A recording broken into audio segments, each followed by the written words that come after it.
موقف نمبر 6، شیخ صاحب قنوت وطر میں رکوع سے پہلے دعا کرنے کے قائل تھے، ہاتھ باندھ کر ہی۔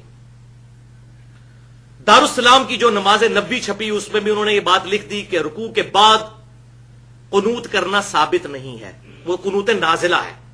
اور قنوت نازلہ پھر ہاتھ اٹھا کر ہوگی۔ قنوت وطر جو عشاء کے ہیں وہ ہاتھ باندھ کر ہوں گے اور رکوع سے پہلے۔ وطر میں رکوع سے پہلے قنوت پڑھی جائے؟ ہاں جی یہ صحیح ہے، رکوع سے پہلے، رکوع سے پہلے اور ہاتھ باندھ کے ہی پڑھی جائے، بہتر یہی ہے، بہتر یہ اور ہے۔ اس میں سورہ فاتحہ کے بعد ہم سورت میں لاتے ہیں، پھر بعد میں پڑھتے ہیں دعائے قنوت، اس میں وقفہ کیا جائے کہ رفع یدین جیسا کرتے ہیں ہم لوگ؟ اگر ہنجوں کی طرف حجین کر لے اللہ اکبر کے تو بھی ٹھیک ہے، کچھ آثار ہے، اور اگر آثار ہے اس بات، آثار ہیں، آپ نے بتایا تھا۔ اور اگر وہ نہیں کرتا تو وقفے کے بغیر پڑھتا تو اللہم انا نستعینک و نستغفرک، یہ روایت صحیح ہے؟ سیدنا عمر رضی اللہ تعالیٰ سے ثابت ہے، ثابت ہے، ہاں کچھ تقدیم تاخیر کے ساتھ، ہاں یہ جائز ہے۔ سر 3 وطر کا ذرا طریقہ بتا دیں، کیا ہوگا 3 وطر کا بہترین طریقہ یہ ہے کہ 2 رکعت پڑھ کے سلام پھیر دے پھر ایک پڑھے، اچھا، یہ تو صحیح ابن حبان وغیرہ میں موجود ہے۔ اگر کوئی تینوں ایک اسلام سے اور درمیان کا تو پھر حدیث میں یہ الفاظ ہیں کہ آپ نے فرمایا کہ مغرب کے مشابہ 3 وطر نہ پڑھو، ٹھیک ہے، ہاں تو پھر اس طرح یہ ہوگا کہ دوسری رکعت میں تشہد کے لیے نہیں بیٹھے گا، نہیں بیٹھا نا، تو تیسری میں اب جب کھڑا ہوگا تو رفع یدین کرے گا؟ کرنا چاہیے، کرنا چاہیے، کیونکہ اضافہ من الرکعتین۔ اور اب الحمدللہ میں اسی لیے یہ بات چاہے کسی کو بری لگے، میں مسلمانوں کے جتنے مکاتب فکر ہیں ان میں سب سے زیادہ محبت اہل حدیث سے کرتا ہوں، اسی لیے کہ ان کو جب کوئی بات پتہ چل دے تو ان کو اپنا کوئی بابا اپنا بزرگ نظر نہیں آتا۔ الحمدللہ شیخ صاحب نے یہ پوائنٹ آؤٹ کی چیز تو اہل حدیث کی مسجدوں میں انقلاب آیا، اور اکثر مساجد میں تو میں نے جا کر احادیث جب پیش کی صحیح بخاری سے 1002 نمبر حدیث، تو لوگوں نے کہا جی ہم 20 سال سے کر رہے تھے لیکن کل سے اب قنوت رکوع کے پہلے ہوگا۔ اب یہ بات لوگوں کی داڑھی سفید ہو جاتی ہے، لوگوں کی ڈگریاں جو ہیں وہ گنتے رہیں، اتنی ڈگریاں ہوتی ہیں لیکن یہ بات ان کو مرتے دم تک سمجھ نہیں آتی کہ امام کائنات صلی اللہ علیہ وسلم کی ذات مبارک حجت ہے۔ جو میں کہتا ہوں اہل حدیث کے بچے بچے کو یہ بات پتہ ہے،